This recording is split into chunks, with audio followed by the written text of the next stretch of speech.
Hola a todos, soy el maestro internacional Maximiliano Pérez y este es un nuevo video para la Academia de Ajedrez a Distancia. En este caso vamos a tratar un tema que es muy importante a la hora de jugar al ajedrez, que es el cambio de piezas.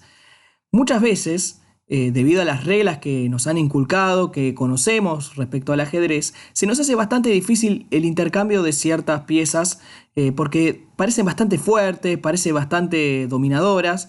Sin embargo, el gran problema es que no consideramos las piezas que quedan luego en el tablero, que es realmente el concepto principal a la hora de intercambiar piezas, ¿sí? Lo que tenemos que observar no son las piezas que cambiamos, sino las piezas que van a quedar sobre el tablero. Para eso vamos a ver una excelente partida entre Robert James Fischer, más conocido como Bobby Fischer, contra Tigran Petrosyan, que se produjo en el torneo de candidatos. De hecho, esta fue la final en el año 1971 y que, bueno, como ya casi todos sabemos, seguramente al año siguiente proclamó campeón del mundo al gran jugador Bobby Fischer. La partida comienza con E4, C5, caballo F3, C6, la defensa siciliana Poulsen, D4, C por D4, caballo por D4, A6. Luego de A6 se produce lo que sería la variante Kan, alfil D3 y vino caballo C6. Bueno, esta variante no es tan popular como otras jugadas como alfil C5, debido a que le da la oportunidad al blanco de jugar caballo por C6. B por C6, enroque corto, D5, y ahora poder presionar el centro con la jugada C4. En la partida vino caballo F6, C por D5, C por D5, E por D5, y aquí, de forma un tanto extraña, Petrosyan juega E por D5. Considero que realmente era un poco más fácil jugar caballo por D5, ¿no? Pero bueno, la idea de Petrosyan es que el peón central aislado también está pasado y que le puede dar cierta situación de contrajuego, ¿no? Caballo C3 vino alfil E7 y aquí dama A4 jaque. La idea básicamente es, bueno, preguntarle a Petrosyan acerca de sus intenciones. Él juega dama D7 y aquí es cuando me parece que tal vez podría haber jugado de alfil D7 debido a la situación estructural. Recuerden que cuando jugamos con un peón aislado, lo que debemos intentar hacer es no cambiar piezas, debido a que en un final sería un punto de ataque muy visible, digamos, ¿no? O sea, muy fácil de aprovechar. En cambio, cuando hay varias piezas, puede llegar a ser un arma dinámica muy interesante. Por ejemplo, esta variante podría continuar dama D4, alfil E6, alfil F4, enroque, tal vez torre C1, caballo H5, y es probable que el negro pueda conseguir algún tipo de contrajuego en compensación al peón aislado, ¿no? Sin embargo, el tema de dama D7 es que el blanco simplemente juega torre 1 y a dama por A4, caballo por A4, se cambian las damas sin nada en compensación, ¿no? Vino alfil E6, alfil E3, enroque corto. Bueno, esta es la primera posición muy interesante que tiene la partida. La gran pregunta sería, bueno, ¿cómo deberíamos proseguir en esta situación?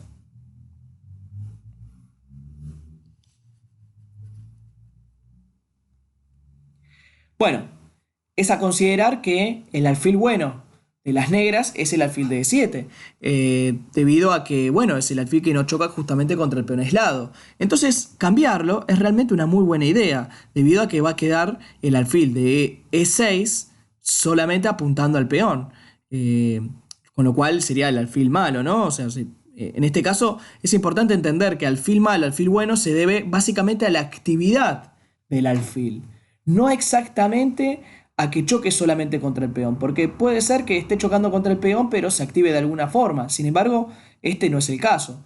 Muchas veces que el alfil no choque contra los peones no significa de que sea un alfil bueno, porque puede ser un alfil que no choque contra los peones pero que no tiene ningún tipo de objetivo de ataque.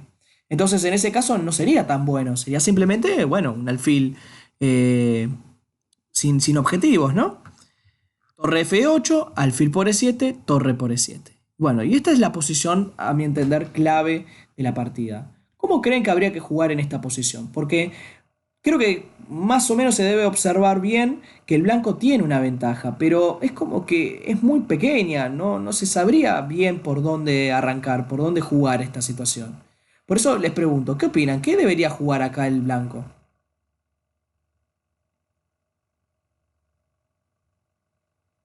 Bueno, todo parece normal, todo parece que en cierta manera no es tan grave para el negro, Sin embargo, luego de la jugada de Fischer B4, que me parece muy pero muy buena, de repente la posición comienza a ser crítica para el segundo jugador. ¿Por qué digo semejante afirmación cuando parece que no es así? Por varias razones. Fíjense la jugada B4. Le cede un punto de apoyo al caballo, que es muy importante. Recuerden que los caballos necesitan puntos de apoyo para accionar, ¿sí? Entonces, ese es el primer detalle. El segundo detalle es que fija la debilidad de A6. Es decir, que con la jugada B4 se evita muchas veces los pasajes de los intentos de avance de A5. ¿Por qué? Por una simple razón. Le cedería un peón pasado al blanco, ¿no? Entonces el negro lo va a pensar ya dos veces, ¿sí? Y por último, avanza justamente la mayoría de peones que tiene por este lado. Fíjense que tenemos 2 contra 1. Entonces, es una jugada que es multipropósito, ¿no? Vino rey F8, caballo C5 y alfil C8. Bueno, de a poquito el negro va quedando cada vez más y más restringido. Fíjense cómo gracias a la ubicación del caballo en C5 lo que logramos es que el peón de A6 está atacado y que el alfil de casillas blancas tenga que retroceder hacia C8. Con lo cual la torre de A8 queda radiada un poco de la acción del juego, ¿no? Ahora, el tema sería el siguiente. ¿Cómo deberíamos continuar esta posición?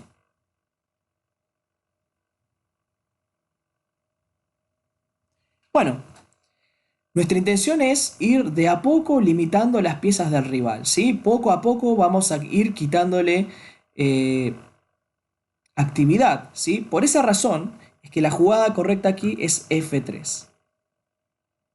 ¿Qué logramos con F3? Simplemente eliminar la posibilidad de que el caballo pueda situarse sobre E4 o sobre G4, con lo cual hace que el caballo negro realmente no tenga una ruta de acceso hacia algún tipo de actividad. No, la verdad es que no puede situarse por ningún lado. Torre A7, torre 5 y alfil D7. Y yo creo que este es el momento más crítico de la partida. Porque bueno, es verdad que el blanco está mejor, pero es como que no se ve claro cómo terminar de aprovechar nuestra ventaja. Ahora, la gran pregunta sería la siguiente: ¿cómo deberíamos continuar con blanca? ¿Qué opinan? Les recomiendo que frenen el video y traten de, justamente para mejorar la técnica, intentar encontrar cuál es el mejor camino para lograr la ventaja en esta posición.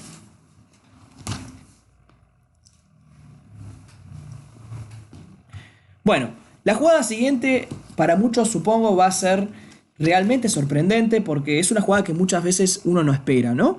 Y es caballo por D7. Ahora, uno podría decir, pero ¿cómo? ¿Cómo puede ser una jugada de ese estilo? Parece malísima. Mirá lo que es ese caballo en C5, en una casilla espectacular, atacando a 6, atacando al centro, defendiendo por todos lados. Es un caballo monstruo, ¿no? Es espectacular ese caballo. ¿Por qué debería cambiarlo por un alfil torpe que choca contra sus propios peones? No tiene sentido. Si lo pensamos desde ese punto de vista, suena muy lógico considerar que no hay que cambiar el caballo por el alfil. Pero claro, como he comentado al principio del video, para intercambiar una pieza, lo que debo considerar son las piezas que quedan sobre el tablero. Y notemos lo siguiente: ¿qué piezas quedan sobre el tablero? O sea, ¿dónde saca diferencia el blanco con respecto al negro? Y claro, el alfil, que es fuertísimo, ataca para todos lados, mientras que el caballo en F6 está totalmente pasivo y realmente no parece que existan opciones de activarse. También debemos considerar otro punto a favor de este intercambio, y es que el alfil de casillas blancas, por parte del negro, realmente defendía a todos los peones débiles. Entonces era bastante curioso, porque hay una frase de Suba que a mí me gusta mucho cuando se habla de alfil bueno, alfil malo, y es que él decía todo el tiempo que los alfiles malos defienden peones buenos. ¿Sí? Es una frase a considerar. No quiere decir que todos los alfiles malos sean buenos, ¿no? Pero hay que considerar que muchas veces uno tiene el concepto asimilado del alfil malo que choca contra los peones y que es malísimo y que es seguro que es una ventaja, pero ¿no les ha pasado alguna vez que no pudieron explotarlo? Que resulta que ese alfil, más que bueno, que malo, parecía buenísimo porque defiende todo. Bueno, es que es así. En este caso, el alfil en D7 tenía la virtud de poder defender el avance de peones del blanco, de defender sus propios peones. Es decir, era una pieza defensiva extraordinaria. Lo que pasa que, bueno, a simple vista, por nuestro concepto de alfil bueno, alfil malo, pensábamos que era una pieza mala, ¿no? Bien, El tema es que vino torre por D7 y otra de las virtudes del intercambio de caballo es que permitió justamente la jugada torre C1. Entonces se gana la columna C también. Entonces tenemos la ventaja del alfil, tenemos la ventaja de las torres activas. Por eso que la posición resultante de caballo por D7 es que es fantástica. Es muy pero muy buena. Y es curioso porque muchos jugadores seguramente pensarán, no, bueno, pero no, caballo por D7 no parece una buena jugada. Y sin embargo, cuando vemos objetivamente la situación, nos damos cuenta de que no importa qué tan bueno era el caballo, ni qué tan malo era el alfil, sino lo importante son las piezas que quedaron en el tablero, ¿no? Vino torre D6, torre C7 y ahora el blanco termina filtrándose en la posición del negro. Caballo D7, vino torre E2, G6, rey F2, recuerda que estamos en un final y debemos llevar el rey, ¿no? Vino F4, H4, rey F3, F5. Bueno, el problema era inmediato. El blanco tenía la opción de jugar rey G4 e irse a comer el peón, por eso intentamos frenarlo. Pero esta jugada genera otra debilidad, debido a que ahora el rey queda totalmente expuesto. Vino rey E3, D4 jaque, rey D2, caballo B6, y ahora tenemos la opción de irrumpir sobre la séptima fila. Caballo D5, torre jaque, rey E8, torre B7, y claro, fíjense que la posición del negro está casi perdida, está totalmente perdida en realidad. Porque, claro, ¿cuál es el problema? Las torres empiezan a generar temas de mate. Vino caballo por B4, intentando aprovechar que la torre de F7 está debilitada, ¿no? Que no se puede torre por B4 por rey por F7. Pero claro, después de alfil C4 es que el negro está totalmente perdido. ¿Por qué? Es simple. Primero y principal se está amenazando torre por B4. Y lo segundo es que torre H7 y torre H8 es una amenaza muy pero muy fuerte. Que bueno, genera realmente el abandono por parte de las negras. Ahora, esta partida me parece muy ilustrativa en el aspecto del cambio de piezas. Debido a que en esta situación, Fischer cambia lo que parece un caballo realmente excelente, un caballo buenísimo, que no tenía comparación, que cumplía muchas acciones. Pero claro, lo cambia por la mejor pieza defensiva del rival. Entonces, es muy interesante considerar que los cambios de piezas no siempre van a estar ligados a cambio de la pieza que para mí es fea por una pieza muy linda, sino que también tiene que ver con la utilidad de las piezas sobre el tablero. ¿Sí? Recuerden eso, para intercambiar una pieza por otra es porque le estoy intercambiando una pieza que no es útil mía, o por lo menos no es que no sea útil mía, sino le estoy cambiando la pieza de él que es la más útil, por ejemplo en este caso para la defensa. Puede ser que mi pieza luzca más útil, pero en realidad lo importante es, como en posiciones como esta que acabamos de ver recién, que podemos tener varias piezas útiles y que el otro solamente tenga una. Entonces le eliminamos esa pieza, por más que nuestra pieza parecía buenísima, con intención de después las piezas que quedan sobre el tablero me favorezcan totalmente, ¿sí? Fíjense que en este caso el alfil terminó dominando de forma implacable al caballo de las negras. Y esto se debe a que el intercambio de caballo por D7 fue fantástico. Bueno, espero que haya quedado claro el aspecto de los cambios de piezas, una gran partida por parte de Bobby Fischer.